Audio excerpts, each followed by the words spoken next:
What is going on, everybody out there in YouTube land? Just wanted to give you guys a quick video update. I know I've been missing the last couple of days as far as videos go. There's been a lot going on, to say the least. As a matter of fact, you can probably see behind me, the hood is now up on my LJ. All right, if you guys don't know, I also have, not just the Gladiator, but we do have a 2005 LJ. And I absolutely love this Joker. This dude, he is a part of the family. He isn't going anywhere anytime soon. He is my go-to, and he's probably going to get repurposed as like the actual toy, like the everyday toy. But the thing is, he's built to where he can still run every single day down the road. I mean, he's still a comfortable ride, and he gets me where I need to go. He's got quite a few upgrades done to him. We've taken some of the parts off of him and actually borrowed them to put onto Dixie, who's parked over here on the side. But what's going on? Why is the hood up? Well, the hood's up because I came out to the driveway and I saw this. That, my friends, is a coolant leak. And the coolant leak is actually coming from the water pump. Apparently on the 4.0 models, and it may be on the 2.5 models as well in these years, there is a weep hole that's actually in the water pump. That whenever that seal fails, the weep hole will actually start letting coolant through. And it kind of lets you know it's time to change the water pump. And I'm trying to recollect, I'm not sure that his water pump's ever been changed. And so I'll go ahead and change out the water pump and probably go ahead and change out the serpentine belt at the same time. Just because, while I've got everything off, it's not a bad idea to do.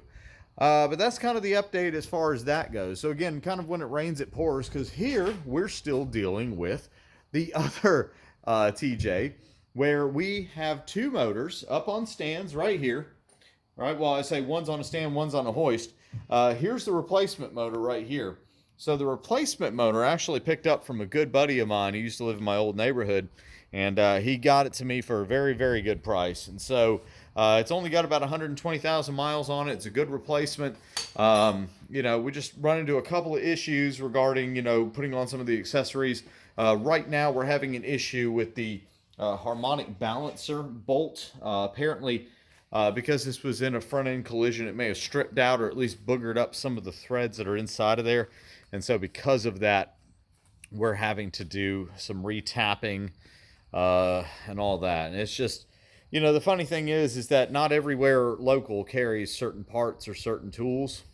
And that's kind of frustrating, if I'm honest. So we're kind of in a holding pattern on that. Probably will be for the next couple of weeks. Trying to get Lex here fixed so that we can at least have a spare vehicle while we're out of town. Marcy and I are planning a overlanding trip to the Outer Banks coming up in a couple of weeks. And so we're going to try to see if we can't have at least one Jeep in a workable state. Hopefully this one. I'm going to take the rest of tonight and probably take the day off work tomorrow and see if I can't get the LJ running. It was running before. It's just the coolant leak. Obviously I don't want to try to burn up the motor or anything like that.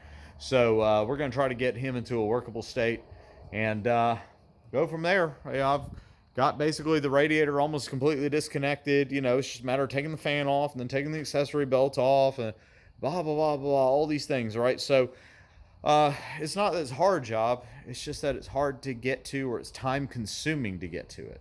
And that can get frustrating. Anyway, so this is Gary from Dixie Overland. Just wanted to give you a quick update as to what's going on. You guys stay safe out there, keep wheeling, and have fun.